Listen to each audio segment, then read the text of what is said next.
What is up? Welcome, everyone. Episode 12 of Office Hours. I see some hellos and greetings in the chat already. Welcome, everybody. Tom, Mike, Bob, howdy from Texas. Good to see you. Diane, welcome. Joe, how you doing? From Switzerland, how's it going? Steve, Wildcat, what's going on? Everybody, how are you? It's good to see everybody today. Another edition of Office Hours. Yeah, we're just going to get kind of rocking right into it. Greg, how you doing? JW Trader. Oh, man. Joined from the Masterclass. Good stuff. Good to see you here today. Taking those extra steps to improve your mental game. Love to see it. Naveen, welcome. Last episode of Office Hours was a little bit of a celebration of the release of the mental game of trading.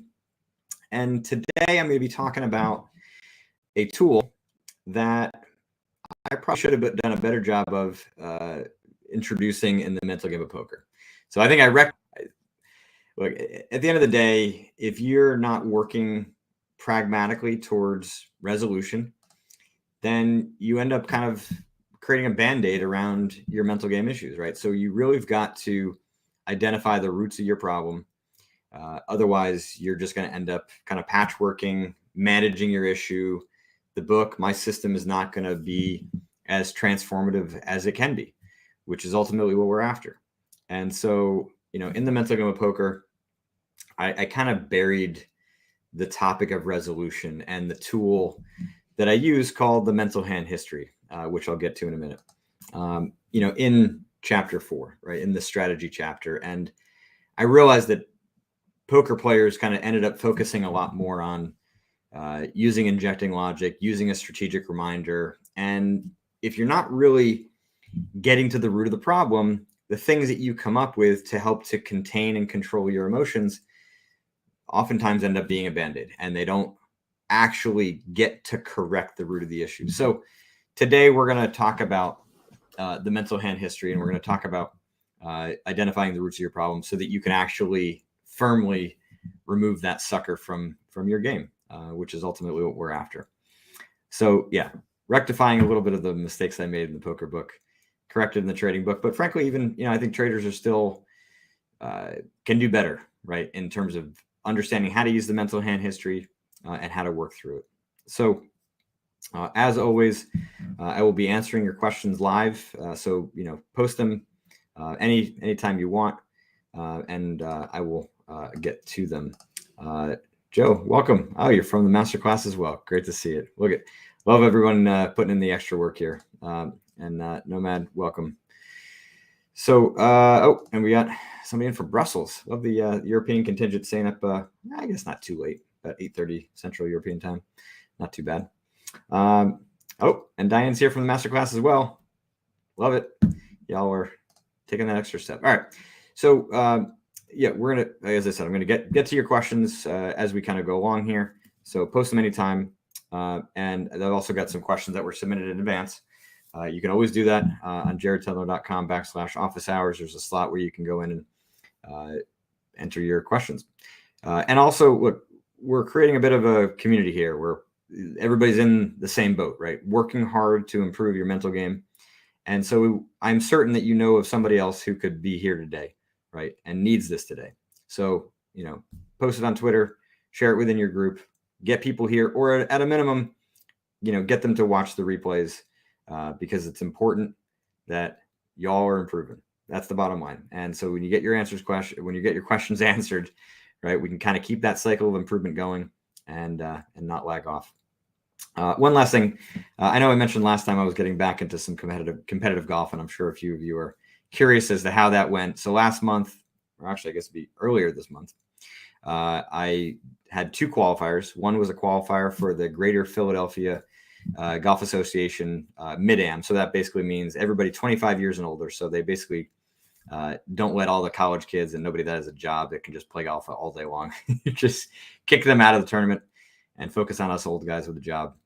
So that was the first qualifier, and actually it was my first round of golf since March. I'd practiced a little bit, but Shot 74. Didn't play great. It was one of those courses where tight fairways, but hit a lot of good shots. Just made a couple mistakes and made the cut on the number. So the finals are next week, Tuesday, Wednesday, which will be a lot of fun. Get to tee it up actually at the golf course that I just joined, which is super cool. And then the week after, so this past Monday, not Monday 2 days ago, but Monday a week ago, I did the U.S. Open qualifier, which, as many of you know, was the tournament that kind of kicked my career off, 25 years ago.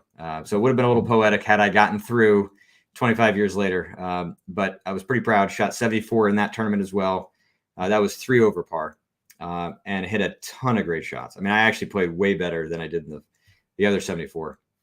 Golf course was tough. The conditions were tough. Like I said, hit a ton of good shots, just a few too many mistakes, and I missed the cut by 4. So in this tournament, there was 120 players.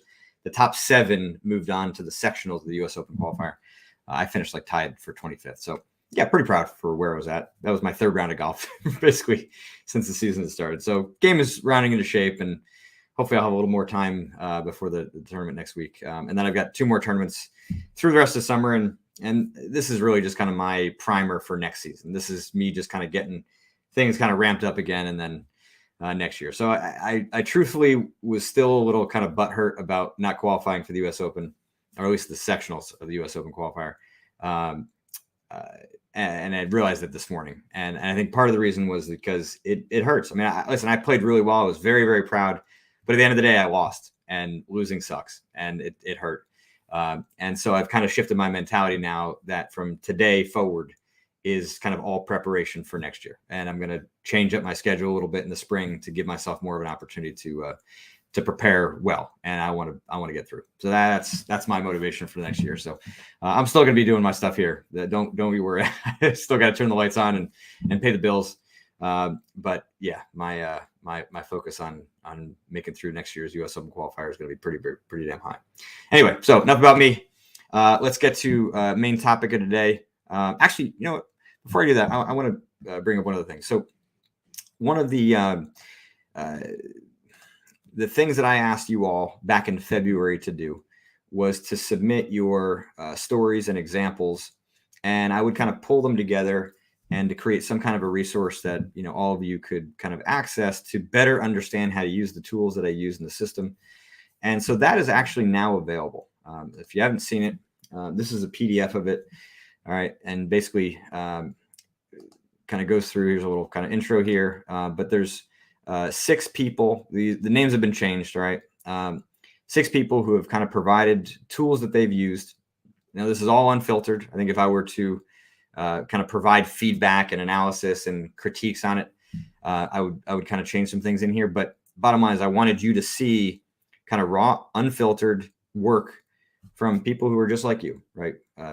Taking the material and doing the best they can to work through it.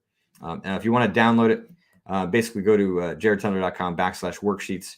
Right, here's the page. Kind of just scroll down here, and you'll see mental game stories and examples, and you can download it there.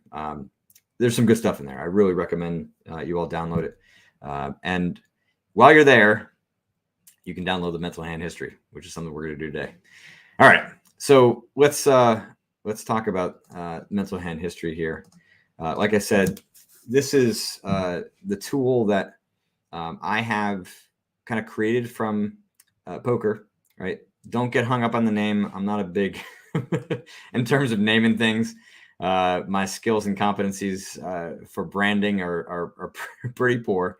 But really what the mental hand history is all about is taking what poker players were doing, which was handing hand histories, right? Where it's just a kind of pure record of the hand, all the details, stack sizes, betting action, and actually the cards, and sending it to coaches to review. And I wanted to create something that was similar to that for poker players. And the mental hand history was created. And so this is what it is. Okay.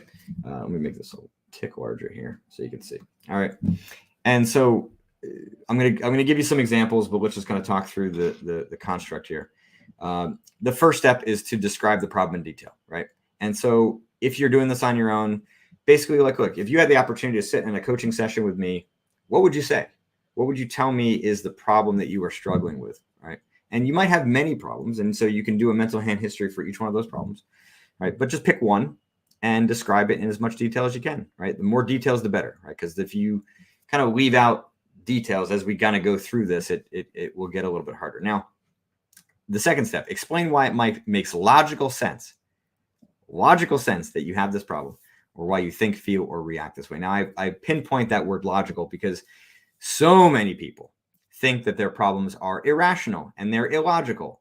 And the reality is that, unless you have some severe mental disorder, okay, one that would require psychiatric assistance, I believe that every kind of performance-based issue that we have has some logical reason behind it, okay? And so right now it feels or seems irrational or illogical, but that's simply because you don't understand the rationality or the logic for why it occurs. So a lot of people get stuck here. Begin to sort of shift your mentality and try to describe why it makes sense that you have greed or FOMO, or you're lazy, or you're procrastinating, or you're losing confidence. Like, what's the logic behind that? Why does it make sense? Okay. And again, I'll give you some examples. Then step 3, okay, explain why that logic is flawed. Of course, there is something wrong here, right? Of course, there is a flaw behind this, right? You wouldn't have the problem if there was not some flaw here, right? And so, right, in the trading book, in the poker book, right, I talk about lots of different examples of these flaws or biases, right? They could be black or white thinking, the illusion of control, hindsight bias, expecting perfection, right? Sometimes there can be this sort of hybrid between a technical flaw and a mental game flaw. And so you're basically just trying to figure out what the heck is wrong here, okay? Now, if you go technical, make sure that you still focus on the psychological side, okay? That's one of the bigger problems here. The other thing is that your emotions are never flawed, okay?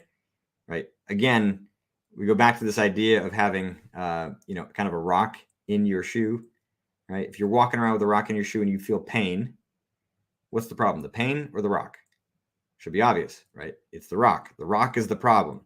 Emotions are the signal, like the pain when you step on a rock as you're walking, right? The signal is not the flaw. The signal is the messenger. Don't kill the messenger. Understand what the message is actually telling you. That change in perspective is important, and you got to make sure that at step 3, you're not blaming the anger. You're not blaming the lack of confidence. That is not the problem. Or sorry, that's not the flaw, right? That's a symptom or a signal of the flaw, okay? The flaw is something deeper, okay? Then make sure, okay, that you are, as you get to step 4 here, that you are correcting what you found in step 3. So often, right, we end up kind of battling on the surface, right? So you've got this lack of confidence, and so you're battling up against like, oh no, you should be confident. Listen, you got a great track record. You've had years of profitability. You're successful, right? Of course, but right, so you battle like that on the surface, and what happens, right? Under extreme stress, that thinking part of the brain responsible for that fighting just disappears because it can't hold up, and you're just left with the lack of confidence, which keeps you underperforming relative to what you can do, right? So that's not how you battle it. You need to understand why it is that you're lacking confidence. And when I go back to where I was in 1997, having choked, trying to qualify for the US Open, right? This is what I needed, right? The material that I read was more about this sort of surface level battling, right? Trying to boost my confidence, trying to get me to relax and handle stress better by reducing that intensity and pressure. And it's not that those are not bad ideas. They can work. For me, they didn't. And for a lot of people that I end up working with, I think a lot of those of you that are here, you need something deeper. And so this is the process that gets to that depth. All right. And then step 5 is a bit of a bonus, right? Explain why that correction is correct. And the way that I would kind of pitch the utility of that step is kind of like if you were planting a tree. In fact, actually, we planted a tree in my yard last year, right? So what do? 2 stakes in the ground, right? Make that thing really taut so that if there's a big windstorm and there's a big rainstorm, right, ground is kind of saturated and, the wind's not going to just blow the sucker over, right? Because the roots haven't actually solidified in the ground to be able to hold itself up. Well, a year later, we took the stakes out. The tree is thriving, okay?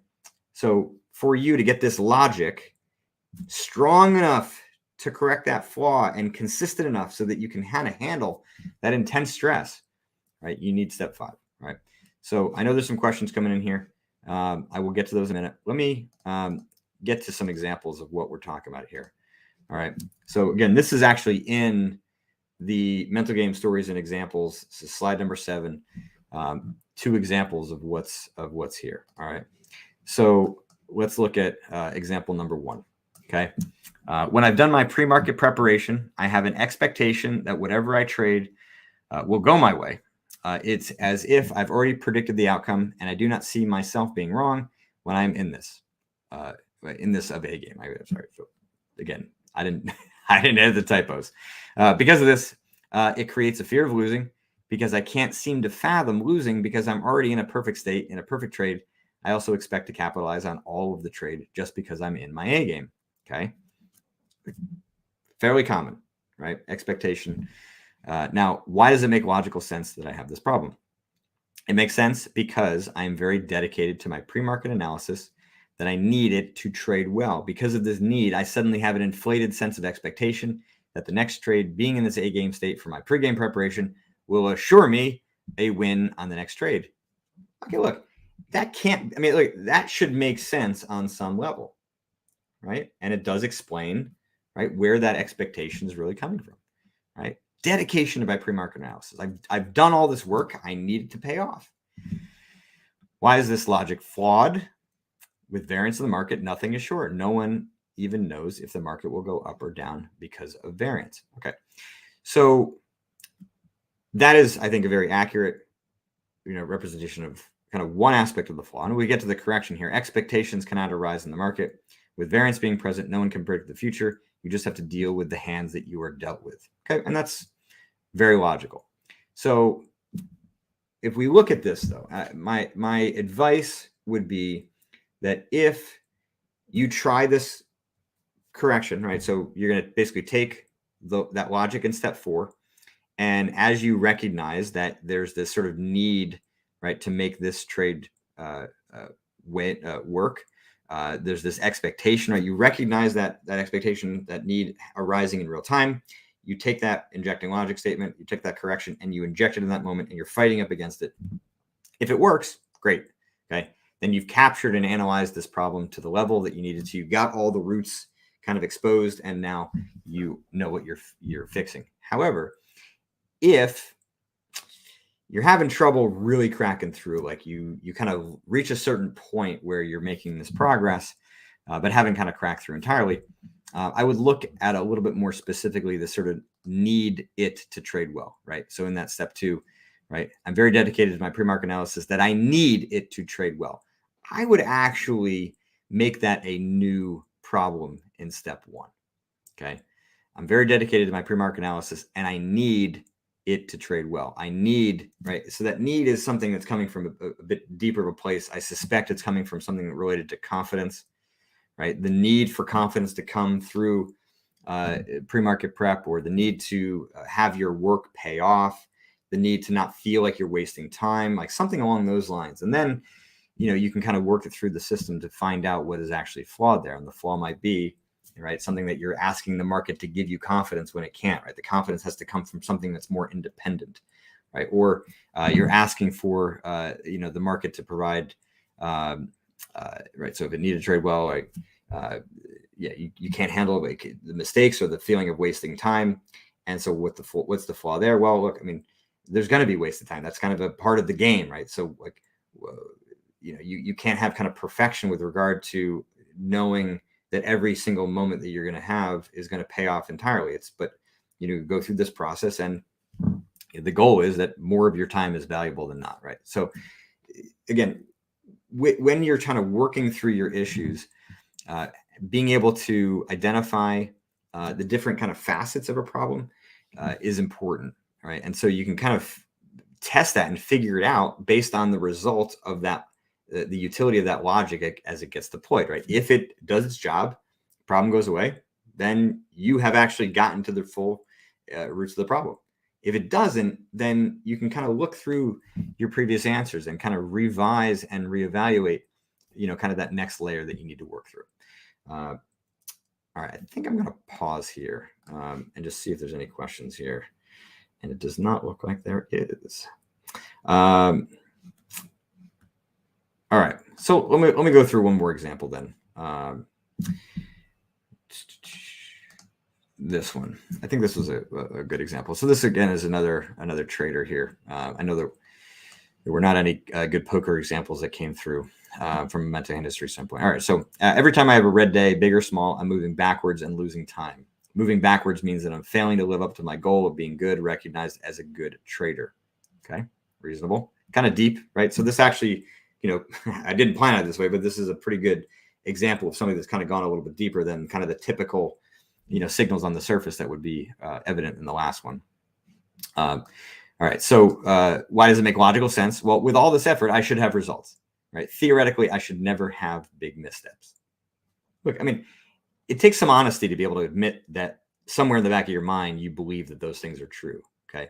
So for some of you who maybe can't get there yet, it's okay to have that second step be blank for days or even a week or two, right? As you kind of just have this problem clearly articulated and you're just not sure why it makes sense that it's there. Like, it's totally fine to take your time with this. Don't force it, right? Forcing, like BS answers is not going to get you anywhere.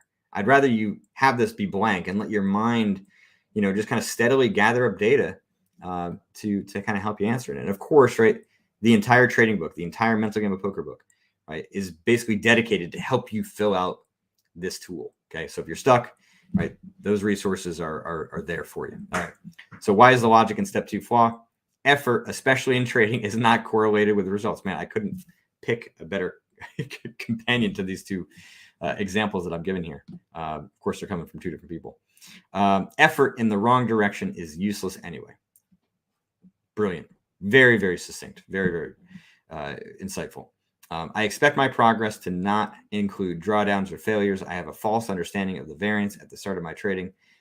So early in this career. This led to a lot of pain, which then caused me to not execute my strategy when I actually had one that could be profitable, and then hangs over my head now. Okay, what's the correction of that flawed logic? I cannot blame myself for having to go through this learning process. This was my learning process. Brilliant, so good, right? Everybody goes through their own process, right? Of course, you want to avoid some of these big mistakes, but they're just going to happen when you don't fully understand what it is that you're dealing with internally, right? You have to go through this kind of pain and these mistakes and these missteps in order to identify what the heck is holding you back. All right, now is different. My old mistakes have nothing to do with now. I've learned from them. I'm here standing on their shoulders. It's great stuff.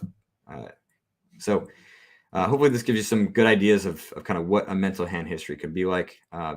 And yeah, again, I think this is one of those tools that if you can get better at working through, it can be really transformative for your poker, for your trading, for golf, you name it. It's a way of digging into the roots of these issues and actually correcting the real problem, because the problem is not what you see on the surface. It's not the emotions. It's not even the bad habits. Right? The problem is what is driving those, and the mental hand history is the tool to find that. All right, y'all. So let me get to some of these questions in here. I can see them kind of coming in. All right. Naveen. Found you on the Penny Wayne podcast. Awesome. The Masterclass is something I'm doing with Trader Line. I'll just kind of show this to you all quickly. Oh, not that.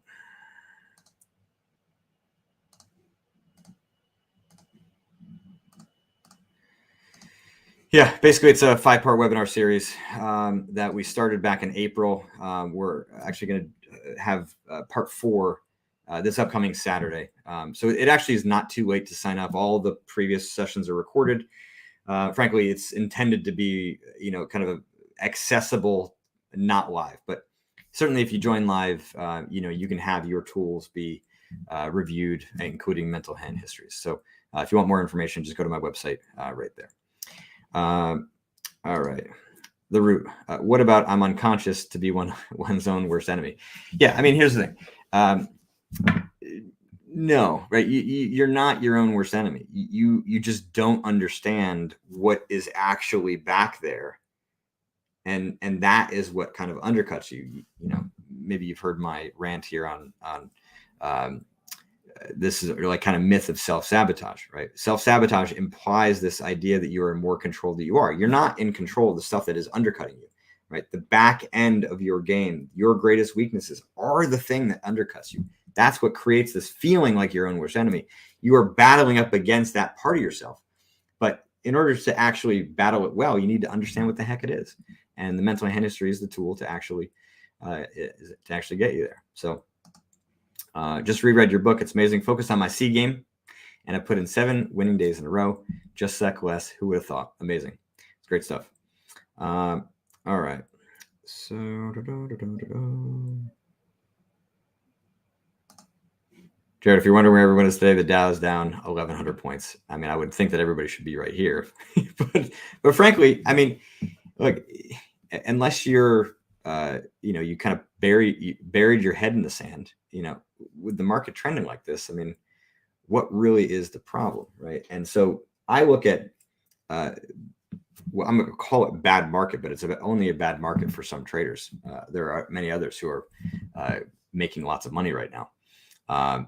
If you're struggling in a market like this, then you need to look very specifically at what it's exposing, both from a technical standpoint and a mental standpoint. So, look, I mean, I look at these as big opportunities, right? And if you're struggling, then typically those struggles are magnified, which makes them easier to actually identify, right? Sometimes when things are kind of going well-ish, it's harder to find what those bigger, weaker points are.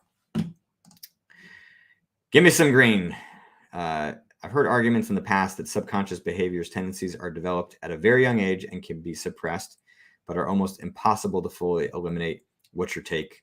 They can be eliminated. They are difficult. And yes, I mean, yeah, you can develop perspectives on the world from a young age. But I think what's cool about poker and trading and golf and these highly competitive esports, right? These highly competitive environments, is that they can expose some of these deeper aspects of ourselves that are kind of easily hidden in the rest of our lives. So, you kind of kind of run into particular pain points, whether it be anger or revenge trading or, lack of confidence that may have some origins in your, kind of early childhood life.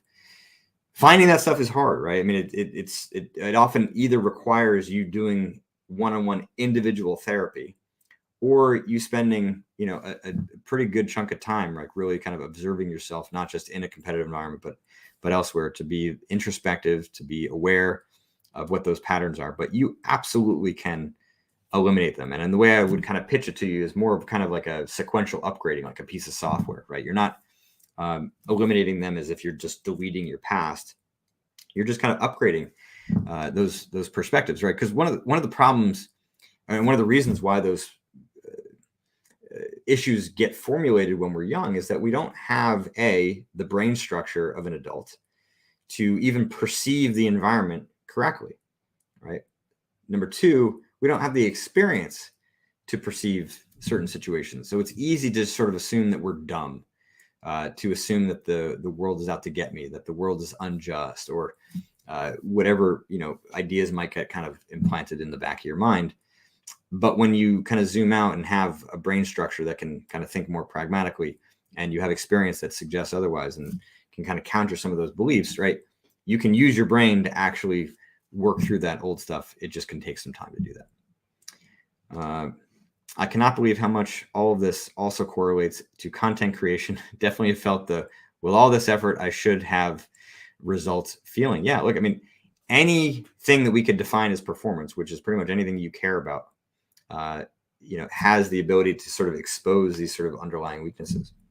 All right, let me get to some of the questions that had come in advance. All right, this first one is a 2-parter. I'm having emotional challenges in my trading because of past trauma. I'm repeating same mistakes, and my efforts are very strong that I'm not able to get out and pulling the trigger where I'm not supposed to. I would really appreciate your feedback on how I can improve. And read them. So trading trauma, can kind of get a bit of a kind of a extreme connotation to it. So let's just get clear on what we're talking about when we're talking about trauma. Okay. Trauma very simply means that there's emotion that is locked in place. Okay, so when you think back to 3 years ago when you blew up an account, or poker player, bust your roll, you played in games that were, very aggressive, you were really confident, we'll say mildly overconfident, thought you were taking appropriate risks that you could handle. You lost, 70% of your bankroll, and now, having to rebuild. And the pain of that, when you think about it 3 years later, present day, still feels just as raw. The anger, the despair, the shame, the embarrassment, whatever you want, whatever emotions are there, when you think back to them now, you still feel, even though it's been 3 years later. That is trauma, right? The emotions have been kind of paralyzed and frozen in place, almost like, imagine kind of that Jurassic Park, insect in that amber, right? Just kind of locked in place. And so how do you release and resolve that past trauma? Well, it's actually not unlike what the body does with muscles, right? If you have an injury, right? And I actually had one in my shoulder and kind of my in my pecs, which I think came from baseball, right? When I was young, just kind of overthrowing. I was just a gamer. I just loved it. And of course, back then we had no kind of rules on how much a pitcher should pitch and all the rest of it. So I'm pretty sure that I kind of tore something. And, eventually as I got into my late teens, early 20s, I saw some limitations in my mobility here. Right? Well, what happens, right? The body creates scar tissue to help to protect that injury. And the injury wasn't so severe that I needed the surgery. I didn't even know about it really until I recognized the limited range of motion. And so what do you got to do? You got to go in there and you got to break apart that scar tissue. And it is really freaking painful. So what do you got to do? You actually got to go back into your past and feel and dive into that past emotional trauma and see if you can begin to break it apart. And the mental hand history actually is a tool that you can use to do that. So this question was fairly well timed. The one adjustment I would make to it is to describe the problem in detail. And then just in step 2, why does it make sense that you are still holding on to that past emotion, right? And there's a reason for it. Usually people say, like, trying to get past your past, right? Trying to move on and forget about it. Well, the reality is, like, there's something for you to learn, right? And you want to take those lessons forward so that you're on more solid and stable ground moving forward. Otherwise, it's kind of just a waste, right? And then what ends up happening is you have to have some kind of counter reaction to it. So let's say it is a blown account or a blown bankroll. Well, then, fear has kind of become the scar tissue that is going to protect you from being in a scenario like that. But that's going to limit your upside. And that's not what you want. You want to understand why it is that you were in a position like that in the first place. And so, yeah, let's say that overconfidence, which is very, very often one of the precursors to a lot of these big, kind of traumatic moments, it was the problem, right? You need to understand what was causing that, right? And maybe it was a little bit of naivete and inexperience, and and so, okay, fine, right? That's reasonable. But if you don't identify that that's what's going on, then it really becomes hard for you to fully move forward, right? You are still stuck in the past because you're just trying to kind of counterbalance it with, different ways of operating, but you're never actually healing the injury. And so I'm just going to throw a baseball like this because I can't actually have full range of motion. Well, nobody wants that, right? We want to have full functionality, and actually better functionality, because you're more knowledgeable having gone through that experience. All right. Can you discuss the fear of success from Greg? So yeah, the fear of success I didn't talk about in the trading book. I did in the poker book, but I kind of deleted it because, in my opinion, fear of success has much more to do with confidence than any of the other fears that I talked about in the fear chapter. So if you have the fear of success, there absolutely is a confidence issue in the back. Now, what I've found to be kind of the most common is that you'll have kind of an artificially narrow base of confidence. And I imagine it like a pyramid, right? Like your results need to be sort of firmly supported by the base of confidence that you have, kind of represented by that pyramid. But what ends up happening is success ends up kind of being, kind of really big. And the base that you've got is kind of much narrower. And so it feels more unstable. And so you fear success because of the instability that it actually will have when you achieve it. Number one. Number two, sometimes traders or poker players fear success because they fear what's going to kind of come along with it. And they see a lot of people that become arrogant, they become overconfident, they kind of become complacent. So, there's a lot of negative things that happen when people experience success. And so for those reasons, it would be reasonable to fear it. However, you got to kind of ask yourself, like, how reasonable or logical is it that you would experience those same problems? Are you fearing something that actually is not really going to happen to you? Or if it is perhaps possible for you to occur, then you actually start working on correcting those problems before it ends up happening. And then once you are more successful, you're prepared. It doesn't mean that you're guaranteed not to make those mistakes, but you're at least guaranteed to be kind of less likely to do so. I tend to overvalue my profits and undervalue my losses. So when I'm up $200, I get very excited and confident and happy. When I'm down $200, I don't get the opposite feelings. I tend to undervalue, like thinking, it's just $400. I can get it back easily. In reality, $400 in a day is a big hit to my account. Yeah. So what should be obvious here is overconfidence. Okay. So I'm up 200. I get very excited and confident and happy. So I would imagine that in that moment, you're not thinking about the downside risk. You're not thinking about like what could happen next, right? So you're kind of caught in this little halo of thinking that you've sort of solved things, that you're on the right track, that your goals are inevitable, whatever it is that's happening, right? The overconfidence is part of that because, frankly, the overconfidence is part of it here. I tend to overvalue things like I can get it back easily. So overconfidence is the problem that you got to solve. All right, last question that came in advance. I've been working for some time with your system now, making progress, and was wondering what your take on Viktor Frankl's concept of paradoxical intention. Listen, I'm a fan of Viktor Frankl, but it's been a long time since I read his book, Man's Search for Meaning, and a much longer time since my graduate program maybe touched upon this. And so I actually had to Google it, to be honest. And so basically what it talks about is paradoxical intention is you kind of confronting the thing that you most fear, right? So this is for people that have extreme anxiety. And so what do? You sort of expose yourself to that and, kind of use your mind to basically feel, right, that the threat is not that big of a threat because you're actually experiencing and re-experiencing it. It's hard for me to, provide a lot of commentary on this. I think of the people in this world that I have the utmost respect for, Viktor Frankl would be very high up on the list.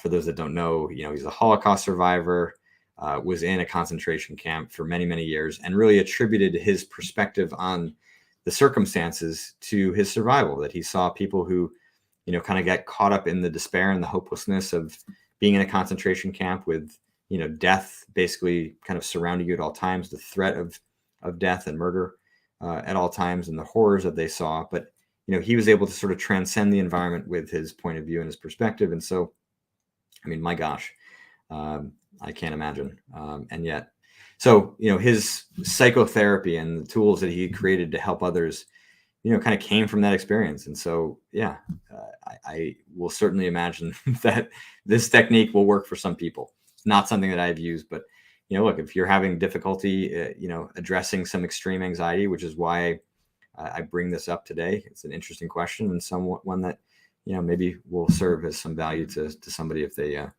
like I said, are struggling with some extreme anxiety that they have not been able to solve yet.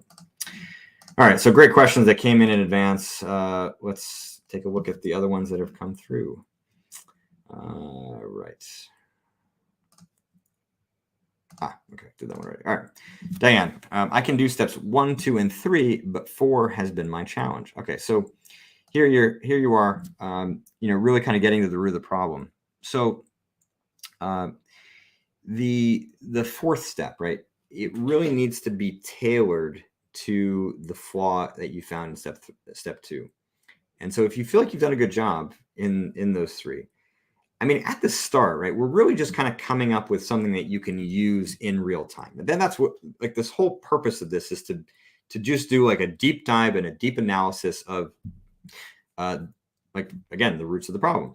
So if you've done a good job at the first 3, well, you can kind of inject steps 2 and step 3 to create some perspective in real time when, let's say, anger or FOMO, arise. And so that, yes, in the short term, we would kind of define as patchwork, but it may help you to spontaneously start to observe what you are saying to yourself in the moment. Because once you have a pretty good idea of what's going on, our minds are fairly adaptive, right? We can really look at or kind of innovate on the fly. So like, I'm not saying that you have to have all 5 steps cleanly articulated before you can start putting this tool to use. Okay, so that may be one option. Number 2, go back into the book. There's a lot of content in there. So just look under the headline of the issue that you're experiencing and see what you find. And here I see got a little bit of a follow-up. Can you explain certainty is the antidote to fear? So at a basic level, right? I mean, fear is a large version of doubt or worry, uncertainty, right? It kind of rises and then it becomes kind of nervousness or anxiety, right? And then it turns into fear. Phobia, right? Would just be that kind of the spectrum that we're looking at.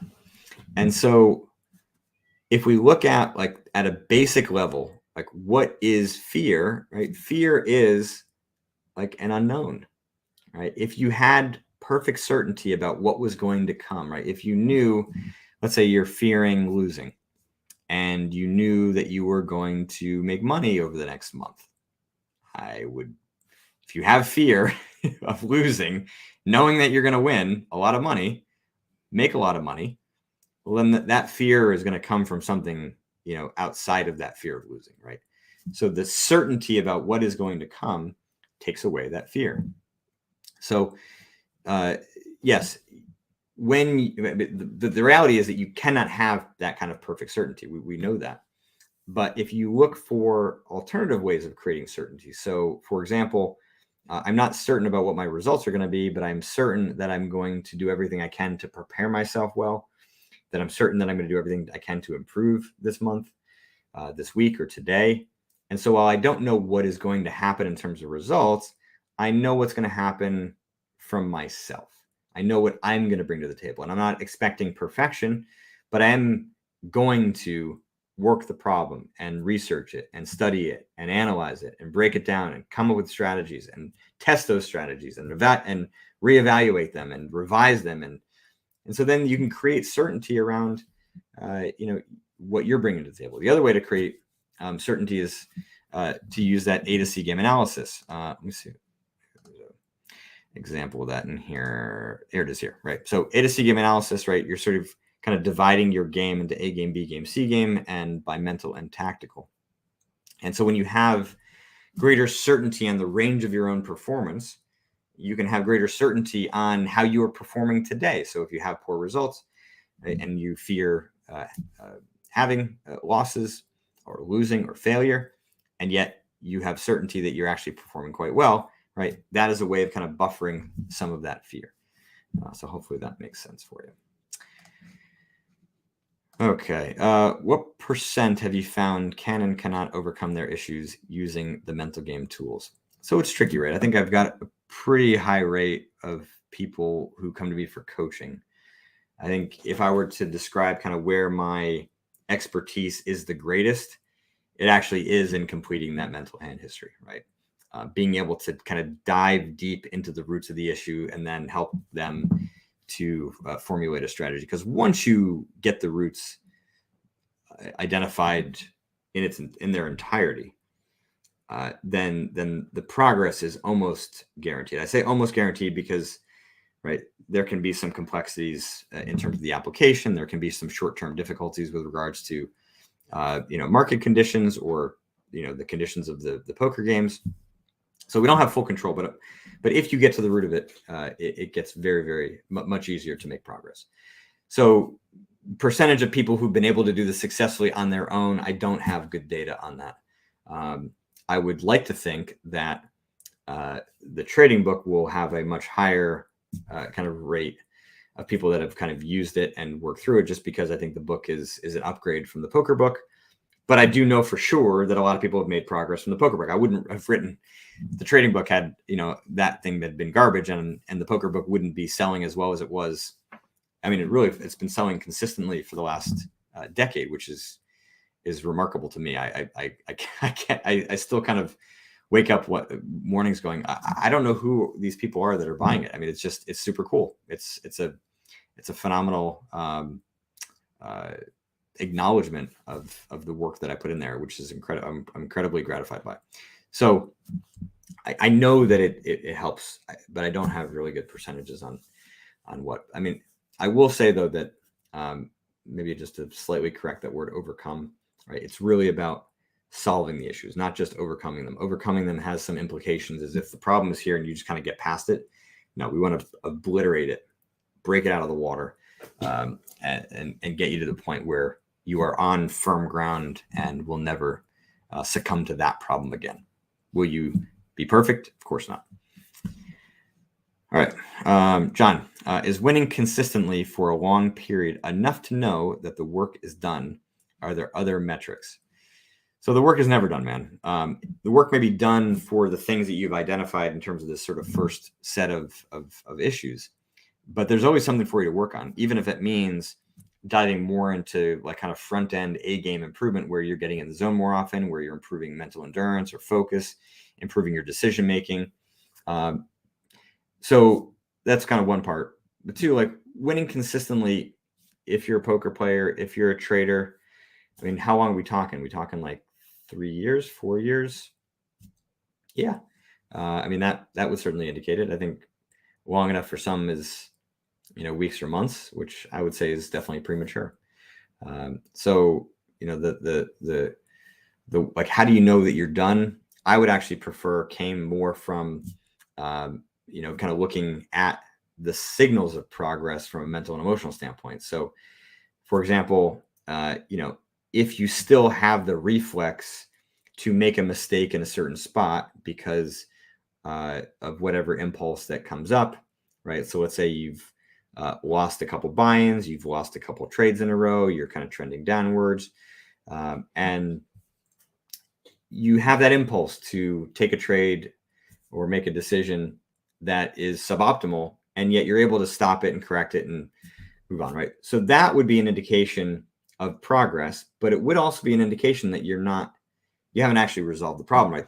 The true resolution comes when you're in the exact same scenario and that impulse is just gone, right? Because you've firmly upgraded your mentality, your perspective for those particular moments, and no longer have that impulse anymore. So that would be kind of true resolution. And until that occurs, consistently enough, then your work, in that regard is not done. All right.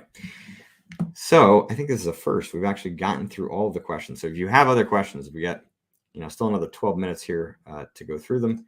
I think what I'll do is I'll maybe kind of go over a couple more examples of mental hand histories from the things that have been solidified.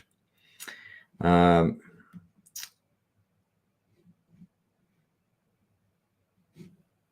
right. Well, here's just a question came in. I'm not sure I understand this question though. What is the root that a successor of Jared Tendler, a mental performance guru, isn't seeing? So if you could clarify that for me, I'm not sure exactly what you're asking. All right, let's see what else is here. All right. Mental hand history number 3. I am frustrated and can't accept when I start the day off in the red. I come into the day with huge confidence and end up forcing trades and getting in early so I don't miss those opportunities. Reasonable, common. When I'm stopped out, I can't believe I made this mistake. Start to second guess the idea. Watch as the trade eventually goes my way and quit out of frustration. Why does the problem exist? Okay, so you can see she actually revised the text here. So let's see if this answer is kind of suffices. I believe I have the skills to make great trades, to make profitable trades. On average, my picks work 75% of the time. So I think I'm highly intelligent and capable of hitting on these moves. Okay, I mean that's reasonable, makes sense, right? Reasonable for why you'd have high confidence and why you'd end up forcing trades. If you're starting out red, because you're kind of trying to force your intelligence to be rewarded in the market. Why is it flawed? I do have a strategy that works very well over time. Okay, so now we've got the time element in there. Yet I disregard the strategy because I think I will miss the move if I don't get on now. I lose my mind and confidence plummets so low I quit and think and think by coming back tomorrow I will be better. Okay, so the issue in this one starts to get a little bit fuzzy because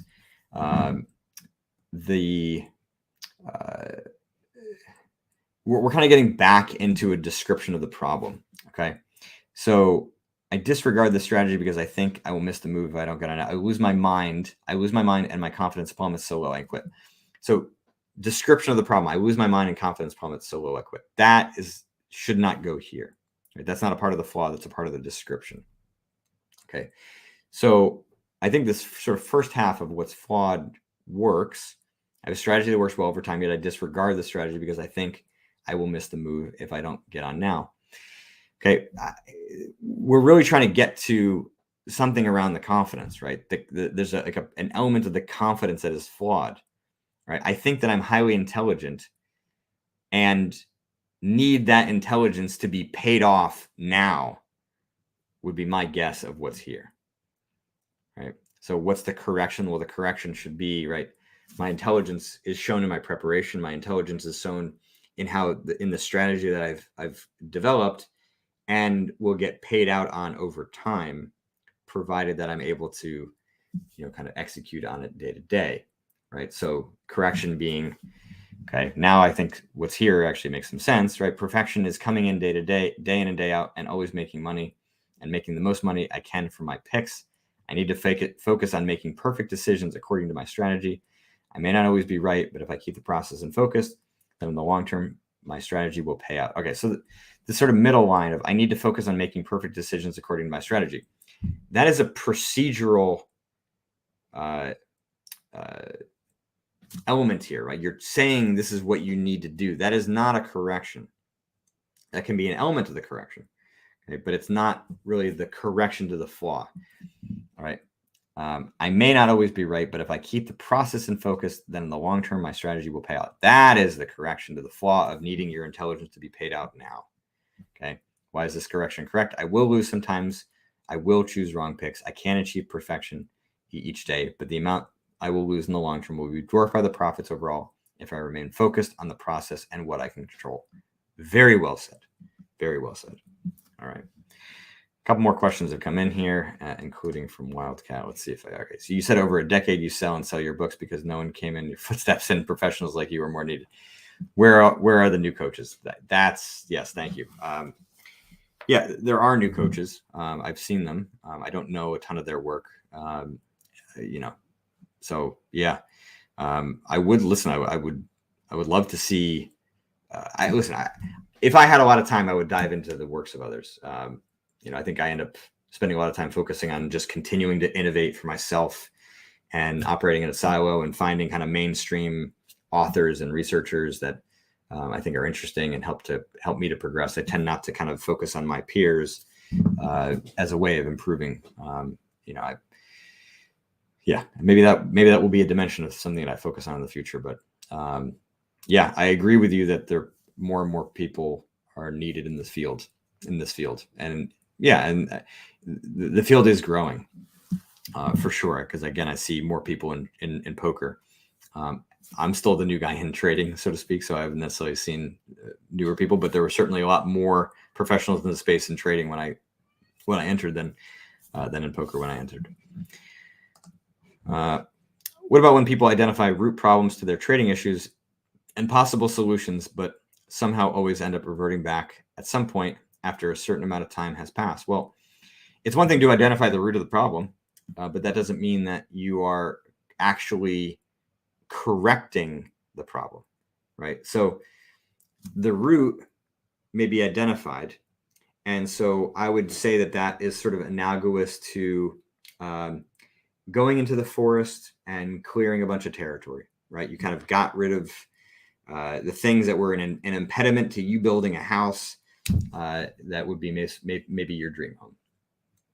But does that mean that you've got a house? No, you got space for it, right? You got to go in there and build the house, right? And so that is the injecting logic process, where you are actually taking the correction that you found and correcting it in real time when those impulses to react to FOMO or greed or fear or anger, whatever it is, when those pop up, that is your opportunity to actually make the improvements, right? You can certainly prepare yourself for those moments.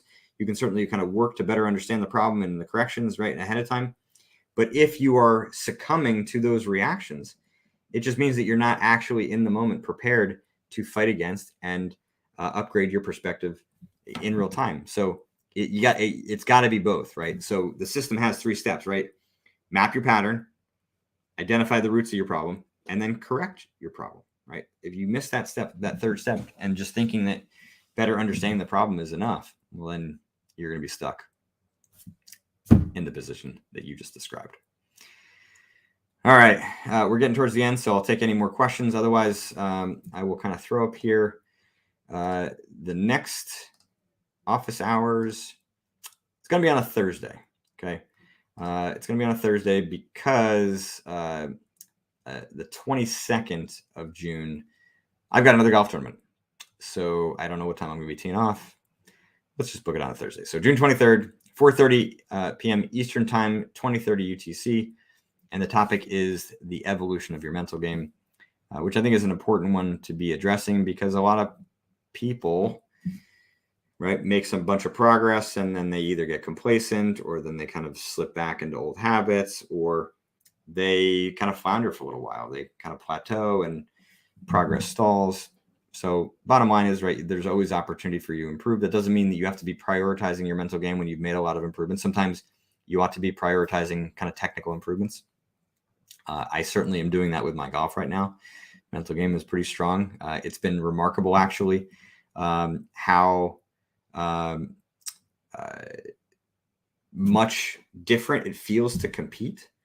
I mean, the amount of pressure that I feel on the first tee is significantly different.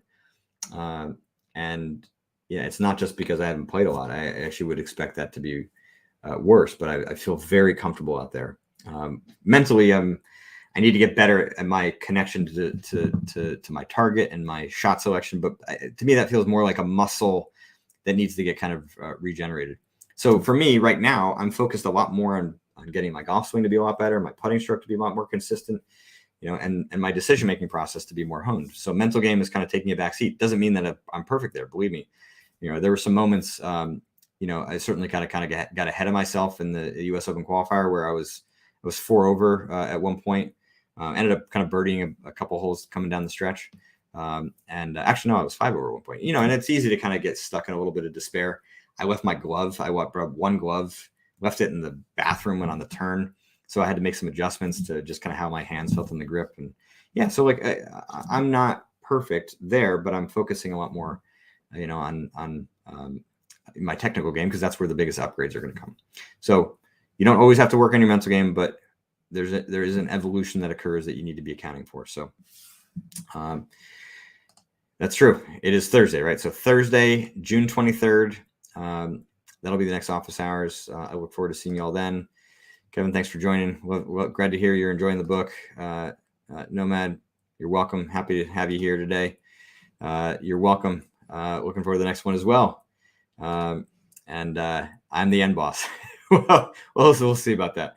I've still got some improving to do with myself. All right, everybody. Enjoy the month. I will look forward to seeing you all then.